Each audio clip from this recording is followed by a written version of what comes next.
What's up everyone, and welcome to Divided Opinion. So, I've been a little bit busy in the division. We've got beta access, it's on for the next couple of days. So I thought I'd give it a whirl. I'm a little bit apprehensive, usually with pre-orders, but I thought I'd make the exception with this game. It's got a twist of maybe elements of EVE Online. Even though that's a space sim, I'll explain why in a minute. Along with DayZ and the likes. I'm mostly into PvP, and I think this game offers it in abundance, providing you're in the dark zone. The reason I mention EVE Online is there's an element of a real possession within the game. When you have good loot or a certain ship type, it might be a action warfare type ship.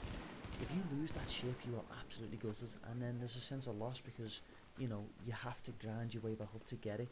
And in the division, the same rule applies basically. If you get good loot and you don't extract it, people can kill you for your loot, and so there's a sense of real urgency to get it out, and you're very lucky to have it, and the like. So that part of the game really appeals to me, and I think it should appeal to you as well because it's something different. So far this is just the beginning bit, and I'm just showing you basically what it's like and what it runs. I'm just running a GTX 970. The rest of the system, 6 gigs of RAM, i5 CPU. It's nothing spectacular really. It does stutter a little bit, as you can see. I'm putting that down to obviously being a beta. There was drivers for Nvidia which come out, but obviously with a final release you get more ironed out drivers, and there's still a way to go. In all honesty, we've got till March till this game's released. In terms of the combat, it's a lot like Gears of War, if I'm honest with you.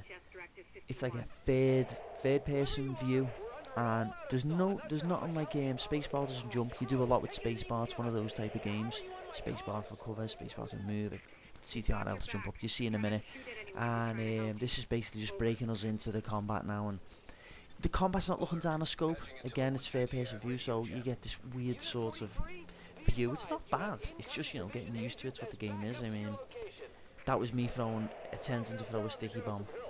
Absolutely awful. So this is me taking aim now on some shots, and as you can see, my aim's awful. It's going to be tricky to get your headshots on this game, and the NPCs so far have been a little bit spongy.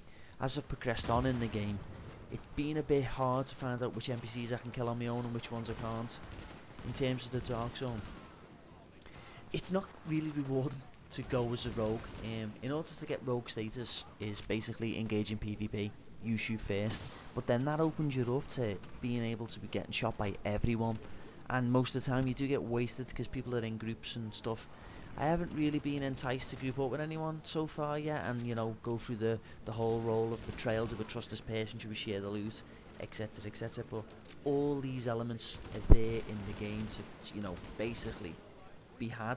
This I'm hoping this is the case, because even though it's mean to have betrayal and kind of trust this person, it's really engaging. I think it's engaging. You have these elements in EVE, but that's why I keep mentioning EVE, because it's such a rewarding game, but at the same time it's such a cruel game and such an evil game. But it makes me keep wanting to go back to it, and I'm hoping this is the FPS version of it. It's really what I like DayZ about. You scavenge around for loot, and then you meet up with people.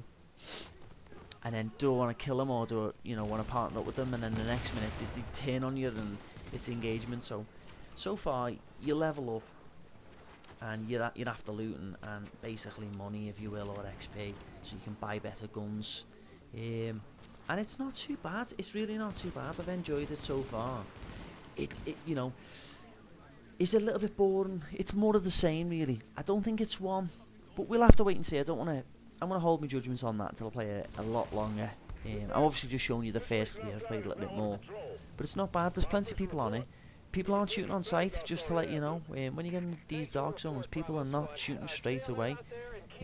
So I can see this being, maybe people speaking more on mics and, hey, how are you type game, which is good. It brings team play in. So it's not too bad. I think it is a team game, if I'm honest with you. It's more rewarding if you're playing this with friends. In fact, it definitely is rewarding. And this is just the ending of the first mission. And in terms of the graphics, I haven't really touched on it, but it looks okay. It's not the prettiest game. It's not nowhere near the worst game either. I think overall it's looking pretty good. I mean, it is what it is. If you actually wanna know what type it plays like a Guild Wars. Gears of War game. Sorry, not Guild Wars. It plays like a Gears of War game. But so far, yeah, impressed with it. Is it worth the money?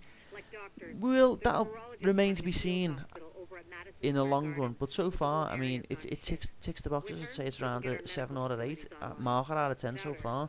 But it's going to be one of those games that, you know, whether you make the most of it or not with your friends, because there's plenty of fun to be had with this game. I'm not sure what it's going to be like mission based, running through missions and killing people with your friends. But in terms of PvP with your buddies, this is going to be an absolute stonker of a game. It's going to be fun.